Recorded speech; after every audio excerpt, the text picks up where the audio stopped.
Texas State and Texas Longhorns have beat the Bobcats 19 in a row, and in the first inning, Texas jumping on Bobcats again. Started out very well for the Longhorns. Ben Johnson getting on base. Mark Payton following him up with a single to right field. Longhorns were able to get a couple of runs and get a comfortable lead early. Trace Barrera back up the middle. He's been red hot. He's been swinging the bat well as of late and gets the Horns on the board.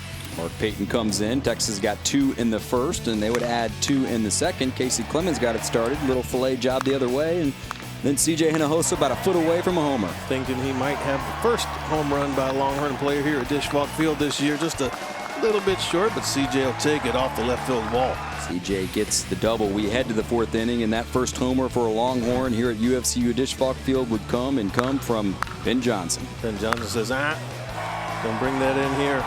Sorry about that, Bevo.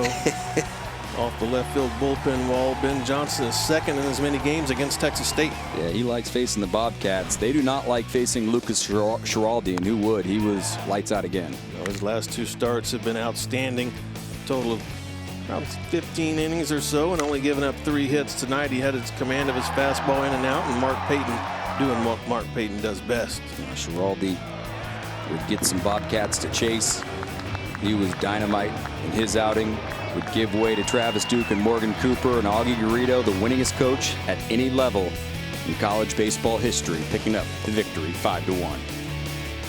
Augie Garrido, coach, win number 1,894. You now hold the most wins by any college baseball coach at any level. I know it's a long time away, but when you reflect on this moment, when it's all over, where will this rank among your accomplishments? I think where it ranks is where it should rank.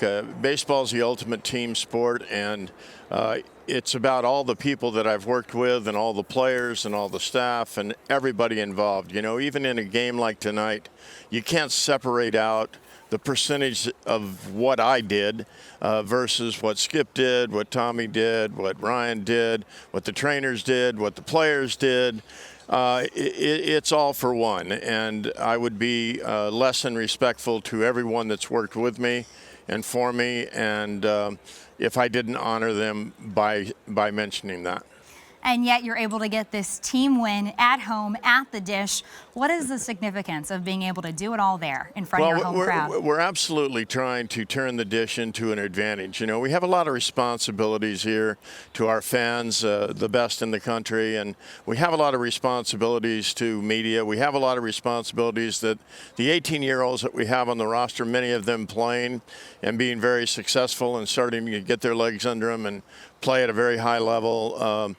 We have to deal with more things, and it shows the maturity of the players and the skill of the players. Coach, how many more of these wins do you have in you? I don't think any of them are in me. I think they're all around me. All we have to do is pick them up. It's like collecting bluebonnets. Now, here's a question. Do you remember the first win you engineered as a head coach? No.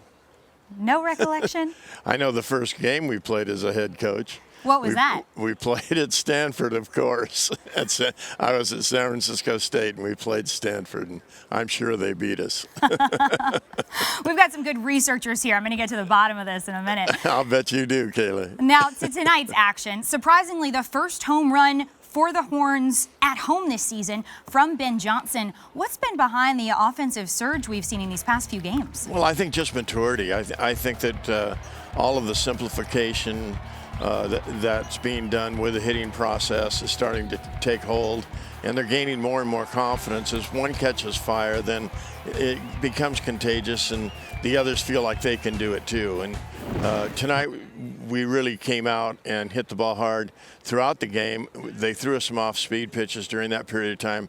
They took advantage of us, but we still have a long way to go. We're at the halfway point exactly right now.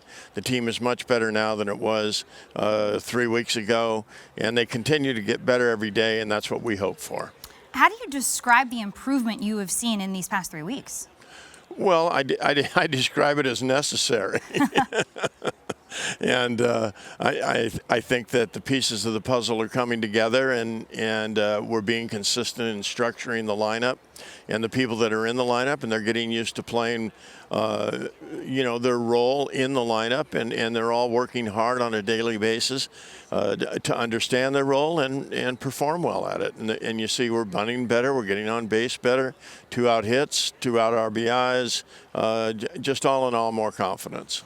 Your pitching staff doing their jobs as well. The Longhorns have a Big 12 best 5 shutouts. You were nearly there tonight. What do you make of Lucas Giraldi's performance on the mound? Well, he was terrific. We had to take him out because we wanted to keep the pitch count for him down, and we have some really tough Tuesday games coming up, the next 2 Tuesdays, and to have that starter is a very important thing, but we don't want to overuse him.